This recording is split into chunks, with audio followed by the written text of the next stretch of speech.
नमस्कार बंधुरा रिमिर बांगाली रान्नाघरे आपनादेर सबाइके स्वागत। आज आमी आपनादेर साथे शेयर करब खूबई मुचमुचे चटपटा ब्रेड और आलू दिए दारुण स्वादेर पकोड़ा रेसिपि। खूबई सहज रेसिपि।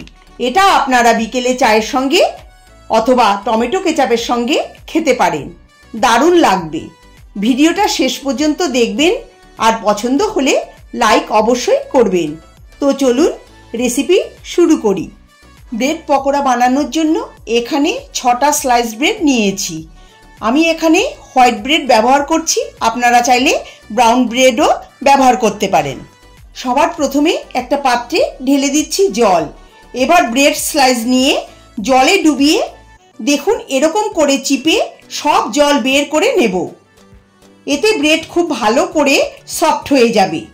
এবার এটাকে একটা বড় মিক্সিং বলে রেখে দিচ্ছি। এইভাবে সব ব্রেড স্লাইস জলে ডুবিয়ে চিপে সব জল বের করে মিক্সিং বলে রেখে দিচ্ছি। এবার এর মধ্যে দিচ্ছি একটা বড় সাইজের আলু গ্রেটারের সাহায্যে গ্রেট করে। আমি গ্রেটারের বড় দিকটা দিয়ে গ্রেট করে নিয়েছি। আলু গ্রেট করে 3-4 বার ভালো করে ধুয়ে নিয়েছি, তারপর জল ঝরিয়ে নিয়েছি। এর মধ্যে দিচ্ছি একটা বড় সাইজের পেঁয়াজ একটু মোটা চৌকো করে কেটে, দিয়ে দিচ্ছি হাফ চা চামচ থেতো করা আদা, হাফ চা চামচ থেতো করা রসুন, 4 টেবিল চামচ চালের গুঁড়ো। চালের গুঁড়ো দিলে পকোড়া মুচমুচে হবে। দিয়ে দিচ্ছি 4 টেবিল চামচ আটা, আপনারা আটার পরিবর্তে ময়দাও ব্যবহার করতে পারেন। দিচ্ছি হাফ চা চামচ জিরের গুঁড়ো, হাফ চা চামচ ধনের গুঁড়ো, হাফ চা চামচ লাল লঙ্কার গুঁড়ো। এটা দিলে পকোড়ার কালার সুন্দর হবে। দিয়ে দিচ্ছি সামান্য পরিমাণে হলুদ গুঁড়ো, হলুদের পরিমাণটা কমই দেবেন। স্বাদ অনুসারে লবণ, 2টো কাঁচা লঙ্কা মিহি করে কুচিয়ে দিয়ে দিচ্ছি। 1 মুঠো ধনেপাতা, ধনেপাতা দিলে পকোড়া টেস্টি হয়। এখন সমস্ত উপকরণ ভালো করে মিশিয়ে মেখে নেব। খুব ভালো করে মেখে নিতে হবে যাতে ব্রেডের সঙ্গে সব উপকরণ খুব ভালো করে মিশে যায়। আর এর মধ্যে জলের ব্যবহার করব না, জল ছাড়াই এটাকে মেখে নিতে হবে। লবণ দেওয়ায় পেঁয়াজ আলু ধনেপাতা থেকে যে জল বেরোবে তাতেই মাখা হয়ে যাবে। আমার চ্যানেলে নতুন বন্ধু হয়ে থাকলে চ্যানেলটাকে সাবস্ক্রাইব করে নেওয়ার অনুরোধ রইল। ভালো করে মেশানো হলে দিয়ে দিচ্ছি হাফ চা চামচ চাট মশলা। এটা দিলে পকোড়া চটপটা টেস্টি হবে। চাট মশলার পরিবর্তে আপনারা আমচুর পাউডারও ব্যবহার করতে পারেন। আবার ভালো করে মিশিয়ে নিচ্ছি। দেখুন এটাকে এরকম একটু টাইট করে মেখে নিয়েছি। আপনারা চাইলে গোল বা অন্য যে কোনো শেপে বানাতে পারেন। দেখুন আমি এরকম মাঝারি সাইজে পকোড়া করে নিচ্ছি। এখন ফ্রাই করার জন্য কড়াই বসিয়ে তেল গরম করে নিয়েছি।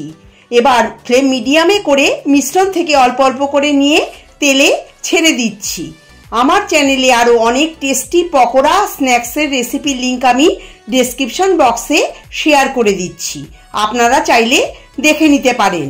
পকোড়া তেলে ছেড়ে সঙ্গে সঙ্গে নাড়াচাড়া করবেন না, তাহলে ভেঙে যেতে পারে বা কড়াইয়ের নিচে লেগে যেতে পারে। কিছু সময় হওয়ার পর উল্টে পাল্টে দেব। এইভাবে উল্টে পাল্টে পকোড়াগুলোকে লাল করে ভেজে নিতে হবে। পকোড়া ভাজার সময় ফ্লেম অবশ্যই মিডিয়ামে রেখে ভাজতে হবে। হাই ফ্লেমে ভাজলে ওপরটা লাল হয়ে যাবে আর ভেতরে কাঁচা থেকে যাবে।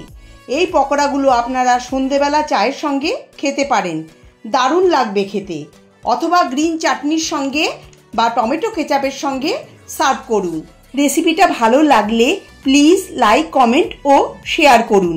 পকোড়াগুলো আমার ভাজা হয়ে গেছে, তুলে একটা স্ট্রেনারের মধ্যে রেখে দিচ্ছি। এতে এক্সট্রা তেলটা ঝরে যাবে আর এটা অনেকক্ষণ পর্যন্ত মুচমুচেও থাকবে। দেখুন কতটা সুন্দর আর মুচমুচে হয়েছে দেখতে, খেতেও দুর্দান্ত লাগে। ফার্স্ট ব্যাচের পকোড়াগুলো আমার ভাজা হয়ে গেছে। এই একইভাবে আমি সেকেন্ড ব্যাচের পকোড়াগুলোও ভেজে নিচ্ছি। আপনারা দেখলেন যে কত সহজেই তৈরি করে দেখালাম আজকের রেসিপি। আপনারা রেসিপিটা অবশ্যই বাড়িতে ট্রাই করবেন আর কেমন হয়েছে কমেন্ট করে আমাকে জানাবেন। রেসিপিটা ভালো লাগলে অবশ্যই লাইক করবেন, শেয়ার করবেন সকলের সাথে।